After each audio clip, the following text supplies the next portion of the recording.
हाँ बेटा ध्यान दो इधर।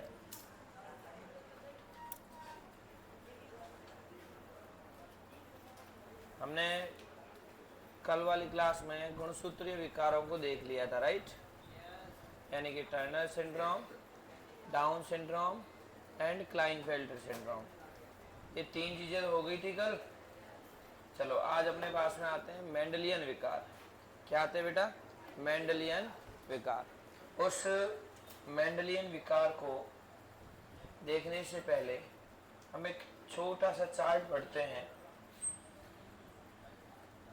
इसको हम इस तरीके से देखेंगे कि अगर मादा की बात करें तो 44 प्लस XX, नर की बात करें तो 44 प्लस, इससे कितने युग्मक बनेंगे?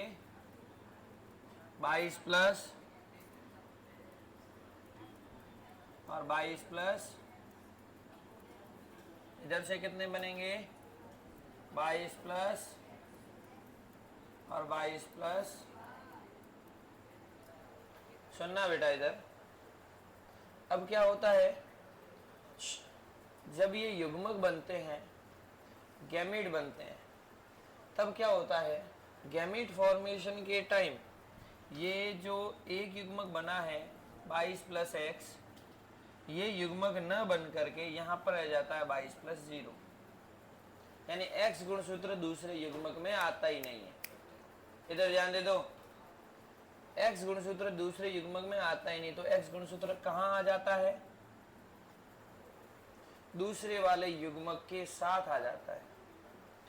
अगर ऐसा युग्मक इससे मिलेगा तो क्या बनेगा? 44 प्लस, इसको हम क्या बोलते हैं? 45 बोलते हैं। और इसी को हमने क्या कहा था?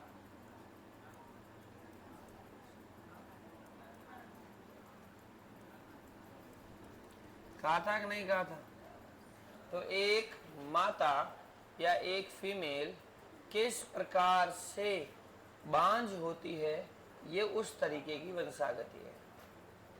दो टर्म सुनी ना हमने कि बांझ होना या ट्रांसजेंडर किन्नर होना, ये किस प्रकार बनते हैं, तो उसकी वंशागति को बता रहा हूं। सुनना इधर, अगर 44 प्लस XX और 44 प्लस XY, इनसे दो युग्मक बनेंगे 22 प्लस एक्स और 22 प्लस एक्स। दोनों के दोनों एक्स गुणसूत्र, दोनों के दोनों एक्स क्रोमोसोम एक के अंदर ही आ जाते हैं, तो इधर एक्स क्रोमोसोम की कमी रह जाती है। इसलिए इसको बोलते हैं 22 प्लस 0 और दूसरे वाले को बोलते हैं 22 प्लस XX। अगर इसका फॉर्मेशन इसके साथ में हो जाए तब उसको हम बोलते हैं 44 प्लस X 0। और इसी को हम क्या बोलते हैं बेटा? इसी को हम बोलते हैं टर्नर सिंड्रोम। इसी को हम बोलते हैं कि एक फीमेल किस प्रकार से बांझ होती है, स्टेराइल होती है। दूसरा वाला ये 22 प्लस XX है, किससे मिल जाता है? 22 प्लस Y से। तो क्या बनेगा? और ये हमने किसका देखा था?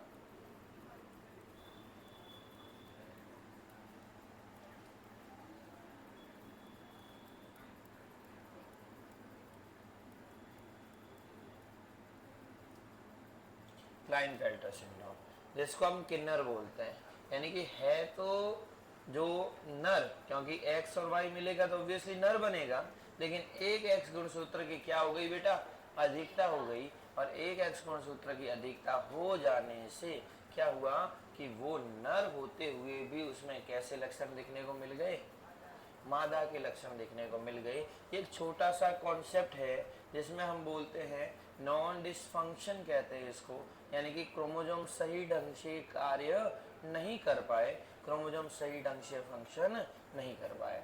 रिपीट कर रहा हूँ बेटा, 44 प्लस XX जब इनमें गैमेट का फॉर्मेशन होगा तो 22 प्लस एक्स 22 प्लस एक्स बनेंगे, बट दोनों के दोनों X chromosome due to mutation, due to chromosomal disorder या गुणसूत्रीय विकार एक के अंदर ही दोनों के दोनों चले जाते हैं, और दोनों एक में जाने से एक युग्मक के पास में एक्स गुणसूत्र नहीं रहता। इसलिए अगर उसका मिलान हम 22 प्लस एक्स जो एक्स वाई वाला था उससे करें तो क्या बनेगा 44 प्लस एक्स 0, यानी एक क्रोमोजोम की क्या हो जाएगी बेटा, कमी हो जाएगी, जिससे वो 45 हो जाएगा। इसे हम टर्नर सिंड्रोम कहते हैं। और यह सिंड्रोम जो है इसका मतलब है कि एक फीमेल के अंदर होगा, उसमें एक एक्स क्रोमोजोम की कमी होगी, जिससे वो बांझ रह जाएगी, जिससे वो स्टेराइल बन जाएगी। सेकेंड, जो 22 प्लस एक्स एक्स बने थे, यानी दोनों एक्स क्रोमोजोम एक ही साथ में आए थे, इसलिए एक ही युग्मक में आए थे, और इधर 22 प्लस वाई से मिलेंगे तो हमेशा क्या बनेगा 44 प्लस एक्स एक्स वाई, जिसे हम क्लाइनफेल्टर सिंड्रोम कहते हैं। और ये क्लाइनफेल्टर सिंड्रोम जो है इसका मतलब है तो बेटा मेल, लेकिन डबल एक्स आ जाने से इसमें कैरेक्टर किसके आ गए, फीमेल के। ठीक है तो मेल, पू प्रधान है ना, मस्कुलर है, लेकिन इसके अंदर लक्षण, सिम्टम्स, कैरेक्टर्स किसके आगे, फीमेल के आगे, लाइक स्तनों का विकास, श्रोणिका का विकास, वर्षणों का यानी टेस्टिस का जो है अवरुद्ध हो जाना, रुक जाना, है ना, और शुक्राणु यानी स्पर्म का फॉर्मेशन नहीं होना, तो उसको हम क्या बोलते हैं, क्लाइनफेल्टर सिंड्रोम बोलते हैं। और इस कंडीशन का हमने एक नाम रखा था जिसको हमने बोला था गाइनेकोमेस्टिया, गाइनेको